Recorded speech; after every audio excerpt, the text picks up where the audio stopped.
सात शहीद पटना में एक नहीं हटेगा भीड़ तहाद। सात शहीद पटना में एक नहीं हटेगा भीड़ तहाद। मर कर भी मेरा राख बोलेगा इनकलाब जिंदाबाद, इनकलाब जिंदाबाद। नमस्कार, प्रणाम। कैसे हैं आप लोग? उम्मीद करता हूं ठीक ही होंगे। दोस्तों, 15 अगस्त के शुभ अवसर पर मैं एक छोटा सा भाषण लेकर आया हूं। मैं उम्मीद करता हूं कि यह भाषण आप लोगों को बेहद पसंद आएगा और मैं आप लोगों से एक रिक्वेस्ट करना चाहता हूं। यदि आप लोग मेरे इस फेसबुक पेज पर वीडियो देख रहे हैं तो फेसबुक पेज को फॉलो कर दीजिएगा एवं वीडियो को शेयर कर दीजिएगा। यदि मेरे चैनल पर देख रहे हैं तो चैनल को सब्सक्राइब कर दीजिएगा। चलिए वीडियो में मैं आगे बढ़ता हूं। दोस्तों, हम सभी जानते हैं कि आज़ादी हम लोगों के लिए कितना मायने रखता है। अंग्रेज लगभग 200 वर्षों तक हम भारतीयों को अपने जंजीर में कसता रहा, हथौड़ों की चोट से हमारा दमन करता रहा। हर तरह से, हर तरफ से हमारी संस्कृति को, हमारी सभ्यता को कुचल रहा था। हर तरफ से वो हमें चोट ही पहुंचा रहा था। ये आजादी हमें यूं ही सौगात में नहीं मिला है। कभी ये जमीन हमारी थी पर उस पर हुक्म उनका चलता था। सड़कें हमारी थी पर चलने का हक उनका था। अन्न हमारा था पर भूखे हम रहते थे। हम अपने ही घर में कैद थे पराई सत्ता के साये में। लेकिन इस मिट्टी के बेटों और बेटियों ने ठान लिया ये जंजीर तोड़नी होगी। महात्मा गांधी ने सत्याग्रह का बिगुल फूका, भगत सिंह ने क्रांति की गोली चलाई, रानी लक्ष्मीबाई ने तलवार उठाई और सुभाष चंद्र बोस ने कहा, तुम मुझे खून दो, मैं तुम्हें आजादी दूंगा। इसी तरह आजादी की ज्वाला धधकती गई और हमारे देश के वीर सिपाही, नौजवान इस आजादी के स्वतंत्रता संग्राम में आते गए और हजारों की संख्या में आंदोलन होने लगे। पर मैं कहना चाहूंगा कि ये आजादी हमें यूं ही नहीं मिला है। इस आजादी को पाने के लिए न जाने कितने शहीद हो गए, कितनी माताओं की गोद सुनी हो गई, कितनी बहनों की मांग की सिंदूर मिट गई, कितने बच्चे अनाथ हो गए, कितनी युवतियां अपनी इज्जत बचाने के लिए नदी, तालाब या स्वयं चिता जलाकर भस्म हो गई।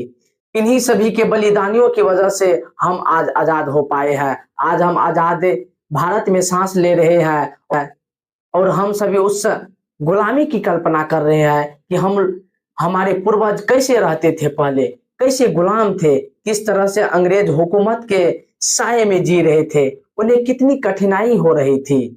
आज जब कोई महात्मा गांधी के ऊपर आवाज उठाता है तो सही में खून खोल उठता है।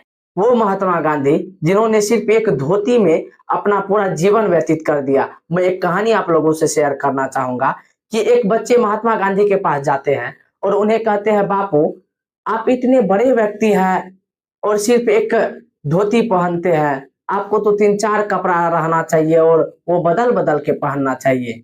तो गांधी जी बोले कि मेरे पास पैसा नहीं है, हम कहाँ से कपड़ा पहनेंगे। और उस समय भारत आजाद ही हुआ था। तो वो बच्चे बोले कि बापू मेरी मम्मी सिलाई का काम करता है तो वो आपके लिए धोती बनवा देगी। गांधी जी बोले, क्या वो मेरे लिए 20 करोड़ धोती और कुर्ता बनवा पाएंगे?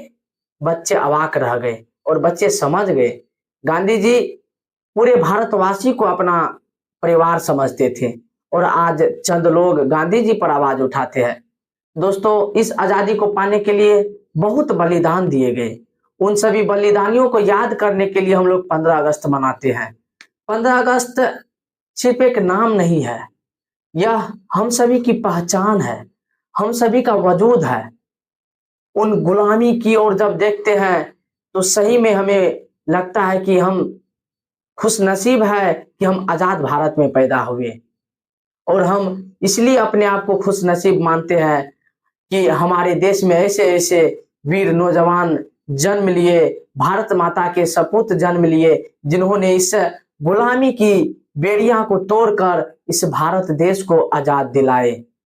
दोस्तों, सर्वप्रथम 1857 में एक सिपाही ने एक अंग्रेज को गोली मारकर हत्या कर दी थी और उसी दिन से आजादी का बिगुल बज चुका था।